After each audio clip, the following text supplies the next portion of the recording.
সেনাবাহিনীতে যোগ দিতে বা যুদ্ধ করতে রাজি নন এমন ব্যক্তিদের নিয়ে কাজ করছে Center on Concerns and War নামের অলাভজনক একটি প্রতিষ্ঠানটির ফোন ক্রমাগত বেজে চলছে।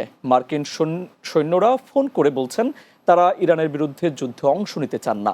সংস্থাটির নির্বাহী পরিচালক সামাজিক যোগাযোগ মাধ্যম এক্সে দেয়া এক পোস্টে জানান, ইরান যুদ্ধের বিরুদ্ধে সেনাদের মধ্যে তীব্র বিরোধিতা দেখা যাচ্ছে।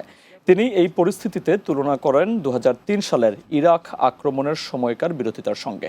এক্সে দেয়া সংস্থাটির আরেকটি পোস্টে বলা হয়েছে, এক মার্কিন সেনা সদস্য তাদের সঙ্গে যোগাযোগ করেন, যাকে দ্রুতই যুদ্ধের জন্য পাঠানো হতে পারে। ওই সেনা সদস্য নৈতিক কারণে যুদ্ধ করতে অস্বীকৃতি জানান। পাশাপাশি তিনি বলেন, তাদের ইউনিটের ভিতরেও যুদ্ধে অংশ নেয়ার বিরুদ্ধে ব্যাপক বিরোধিতা রয়েছে। তিনি আরও বলেন, এ বিষয়ে সহায়তা পেতে সংস্থাটির ফোন নম্বর তিনি তার সহকর্মীদের মধ্যেও শেয়ার করবেন।